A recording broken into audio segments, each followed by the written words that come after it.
Hello everyone, आप लोगों का बहुत बहुत स्वागत है my YouTube channel Nemuddin law classes पर। और यदि अभी तक आपने हमारा यूट्यूब चैनल सब्सक्राइब नहीं किया है तो इसको सब्सक्राइब कर लीजिए। इसका सब्सक्रिप्शन बिल्कुल निःशुल्क है और निःशुल्क ही वीडियो देख पूरी चल रही है।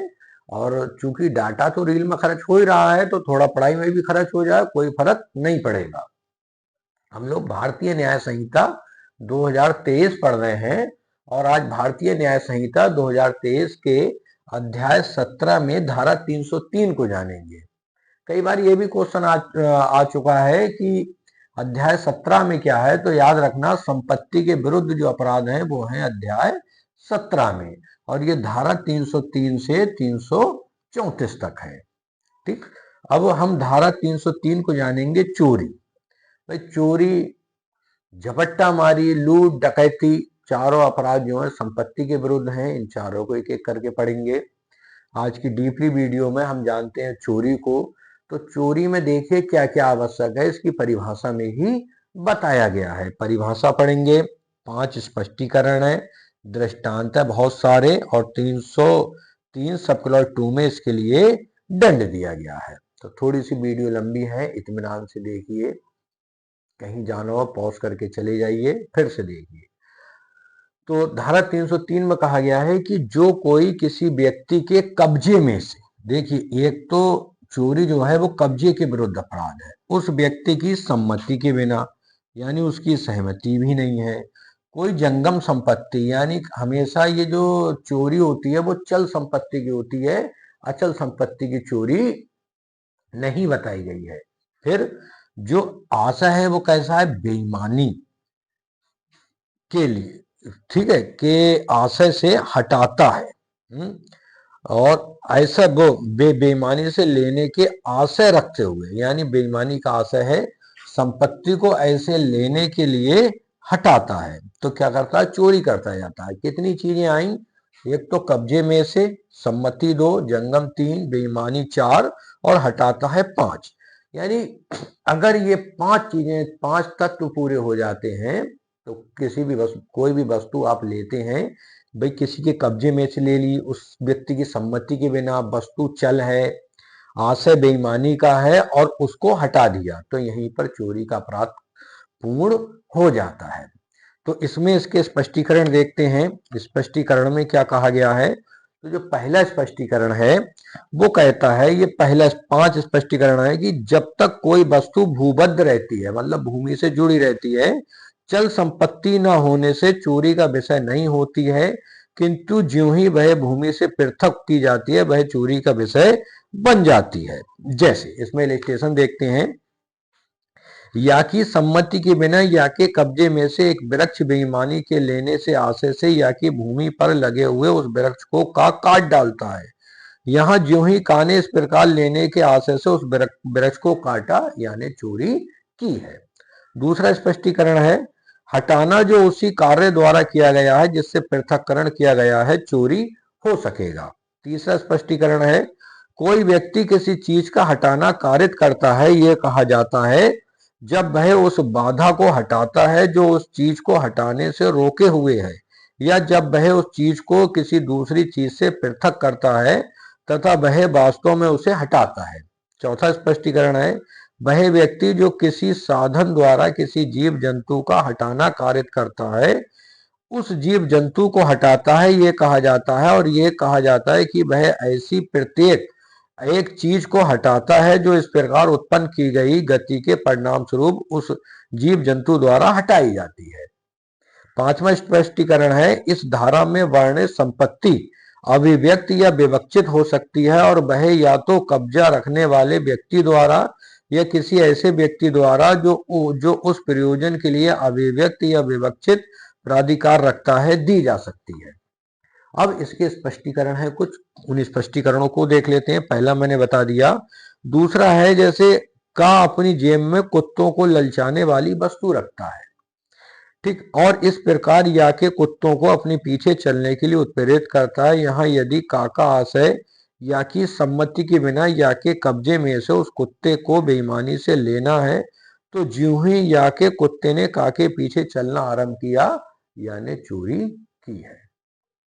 दूसरा इलस्ट्रेशन है, मूल्यवान वस्तु की पेटी ले जाते हुए एक बैल का को मिलता है। वह उस बैल को इसलिए खास दिशा में हाँकता है कि वे मूल्यवान वस्तुएं बेईमानी से ले सके। ज्यों ही उस बैल ने गतिमान होना प्रारंभ किया, कान ने मूल्यवान वस्तु की चोरी की है।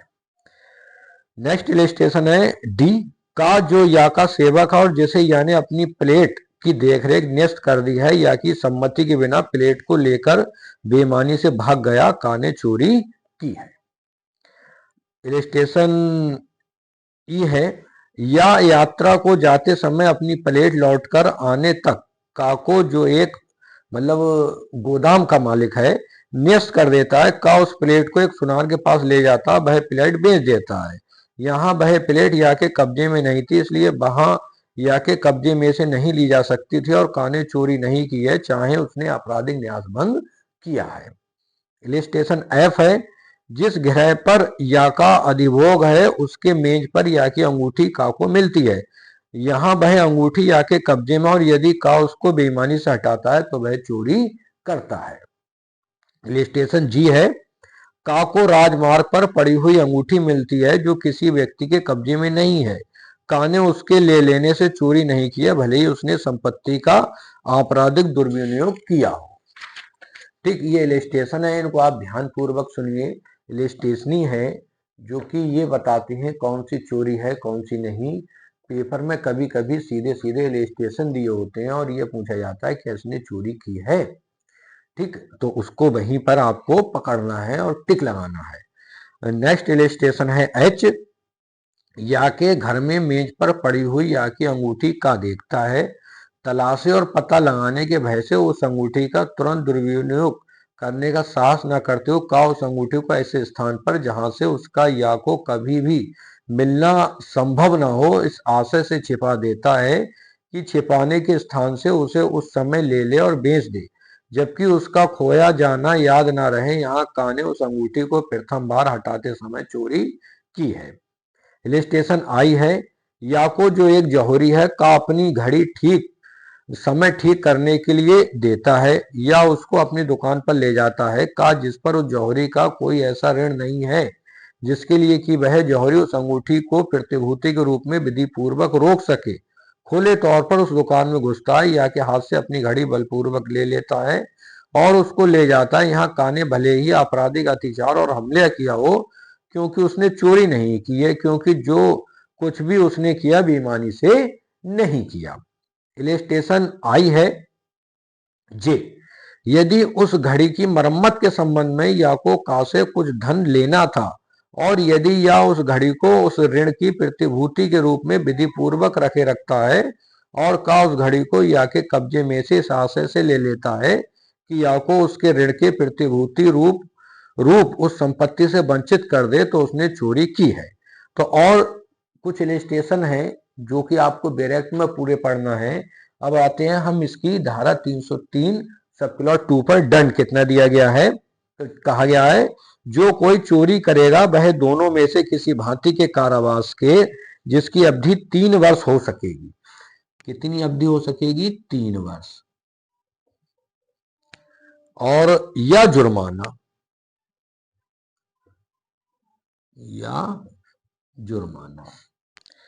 या दोनों से दंडित किया जाएगा। और इस धारा के अधीन किसी व्यक्ति के दूसरे या पश्चातवर्ती दोष सिद्धि के मामले में ऐसे कठिन कारावास से जिसकी अवधि 1 वर्ष से कम नहीं होगी किंतु 5 वर्ष हो सकेगी। अब मान लीजिए रिपीट अपराध करता है तो फिर कठोर कारावास होगा जो कम से कम 1 वर्ष होगा और 5 वर्ष तक हो सकेगा।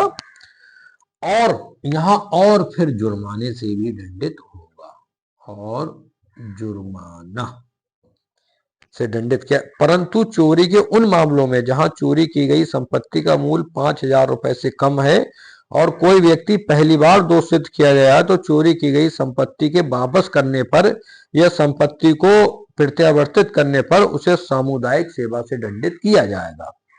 यानी यहाँ हमें एक और दंड मिलता है। कौन सा? मतलब पहली बार अपराध किया गया है और संपत्ति का मूल्य 5,000 रुपए से कम है। ठीक, तो कौन सा? सामुदायिक सेवा। जी, जब मैंने दंड आपको पढ़ाए थे तो उसमें ये चीज बताई थी। तो ये एक चोरी के बारे में वीडियो है, आप इसको देखिए, डायरेक्ट में पूरा पढ़िए। कोई चीज समझ में नहीं आई हो तो कमेंट बॉक्स में जरूर पूछिए। वीडियो देखने के लिए बहुत बहुत धन्यवाद।